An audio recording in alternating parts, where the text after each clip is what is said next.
Nagbalik na nga si Itachi dito sa Boruto 2 Blue Vortex, pero hindi literal dahil si Boruto nga ang second son ni Itachi Uchiha. Paano ko nga ba ito nasabi at paano nga ba ito nangyari? At sinadya nga ba ito ng mga Boruto writers? Alamin natin. Pakipindot nga muna ng like and subscribe para updated ka sa mga parating na Boruto updates. Tara! Sa una nga kung ating titignan itong si Boruto at Itachi, masasabi nga natin na sobrang layo nga nilang dalawa pagdating sa personality, appearance at iba pang mga bagay. Kaya naman marami dyan sa inyo ang siguradong magtataka kung paano nga ba naging second coming ni Itachi itong si Boruto. Pero ang totoo nga sobrang daming ang similarities nitong pagkatao ni Boruto at Itachi. To the point na magtataka ka nga kung coincidence nga lang ba ito o talagang sinadya nga ito ng Boruto writers. Tapusin mo nga tong video na ito dahil siguradong mapapahanga ka sa mga sasabihin ko. So itong si Boruto at Itachi nga during their childhood parehas ngang itinuturing na geniuses. Itong si Itachi nga nagawang makagraduate sa Konoha Ninja Academy sa edad na 7 years old, na naging Chunin rank nga sa edad lamang na 10 years old at naging Anbu Black Ops member sa edad na 11 at Anbu Captain sa edad na 13. Habang si Boruto naman meron ding similar feats, hindi lang nga lang kasing impressive. Sa edad nga na 10 to 11 years old, itong si Boruto nga yung isa sa mga naging top students ng Konoha Ninja Academy na nagawa ngang mag-break ng records ng mga highest scores sa academy exams. Kung ating ngang matatandaan sa isang episode nga ng Boruto, noong panahon na nasa academy pa lamang si Boruto, may exam nga dito na nagawang ma-perfect 100 ni Boruto at sinasabi nga na ito nga yung pinaka-highest na score sa written exam na ito sa buong history ng Konoha, na ang score nga daw na ito guys ay masigit pa sa score noon ni Itachi at Minato. Nabanggit nga rin ni Kakashi noon na namana nga daw nitong si Boruto ang genius intellect ng 4th Hokage na sina Mikaze Minato, at kahit nga hindi pa nga siya isang ganap na genin o ninja sa mga panahong ito, matatandaan nga rin natin na nabanggit din ni Kakashi doon na during that time nga may lakas at abilidad na nga daw si Boruto ng isang Chunin rank ninja sa murang edad. Itong si Boruto at Itachi nga parehong nagmula sa isang established, buo at maayos na pamilya na later on nga mawawala sa kanila dahil nga sa pangyayaring hindi naman nila kagustuhan. Naubos nga ang pamilya at buong clan ni Itachi dahil wala nga siyang choice kundi sundin ng plano ni Danzo Shimura na pigilan ng kudeta ng Uchiha clan, na masakit nga para kay Itachi ngunit kailangan niyang gawin, habang si Boruto naman naging masama nga sa mata ng lahat dahil nga sa manipulation ng Shinjutsu ni Eida at desire ni Kawaki. Kaya ngayon nga si Boruto ang sinasabing pumatay sa 7th Hokage na si Naruto Uzumaki at asawa nitong si Hinata. Dito nga sa time skip o Boruto 2 Blue Vortex, lalo ngang nadagdagan yung mga pagkakahalin tulad ng buhay at personality ni Boruto at Itachi. Tulad nga ni Itachi si Boruto nga rin naging rogue ninja, at sa loob nga ng 3 taong pagiging rogue ninja nitong si Boruto marami nga siyang natutunan na iba't ibang jutsu at abilities mula sa kanyang master na si Sasuke Uchiha. At ang isa nga sa mga bagay na na-perfect nitong si Boruto during this time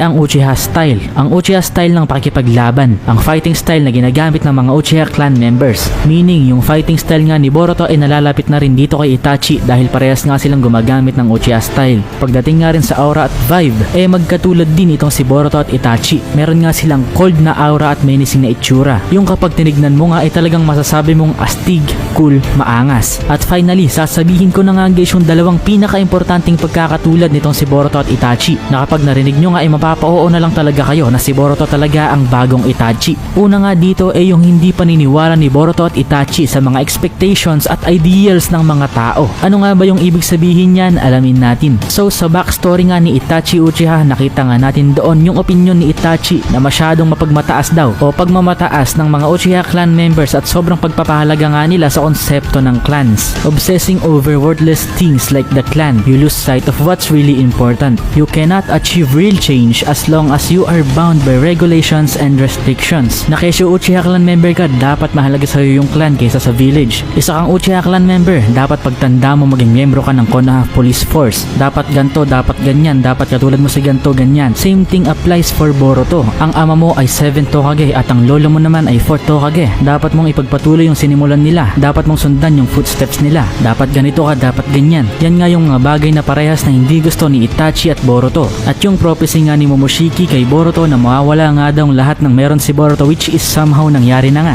Pero ayaw nga ni Boruto na ibang tao yung nagdidikta kung sino at magiging ano siya sa hinaharap, dahil gusto nga nitong si Boruto na patunayan sa kanyang sarili na hindi nga siya naniniwala sa kahit anong mga expectation at propesya ng ibang tao para sa kanya, dahil siya nga daw mismo ang magdidikta sa sarili niyang destiny. Kaya nga makikita natin na hindi sumusuko dito si Boruto. Dito na nga papasok yung last similarity ni Boruto at Itachi guys. Ito nga yung fact na wala silang pakialam kahit na ituring pa silang masama o terorista at traidor ng buong village. Si Itachi nga mas pinahalagahan pa rin yung buhay ng kanyang kapatid na si Sasuke at syempre yung kaligtasan din ng village na napreserve nga niya dahil nga napigilan nga niya ang kudeta ng Uchiha clan. At itong pagmamahal nga niya sa kanyang kapatid at sa Konoha sobrang lalim nga na kahit ituring pa nga siyang masama okay lang sa kanya dahil hindi naman siya nabubuhay para lang sa kanyang sarili kundi para din sa buong Konoha. Kaya nga siya sumali rin sa Akatsuki guys para matulungan din ng Konoha na magkaroon ng impormasyon tungkol sa evil organization na ito at siguraduhin na walang magiging masamang balak ang Akatsuki sa Konoha village. At kung meron man at least makapaganda ang Konoha mula sa impormasyon na pwedeng ipasa ni Itachi.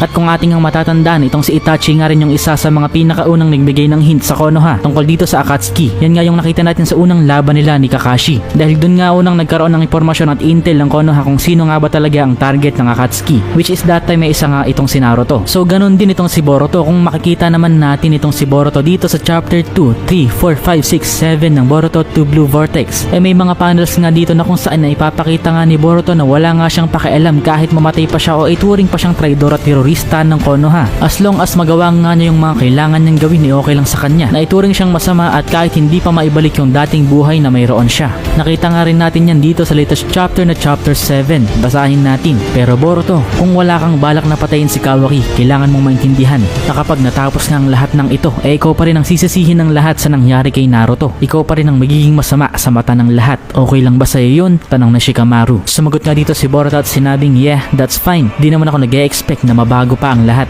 At makikita nga natin dito yung mukha ni Boruto na hindi nga mahalaga sa kanya kung sino ang masama at mukhang mabuti. Ang mahalaga lang sa kanya ay maayos yung away nila ni Kawaki, mailigtas ang mundo, mailigtas si Naruto at Hinata mula sa mga parating na threat at kapahamakan. Yan nga ang parallels ni Boruto at Itachi. Ano sa tingin nyo? Comment kayo sa ibaba. Peace. I'm on my way.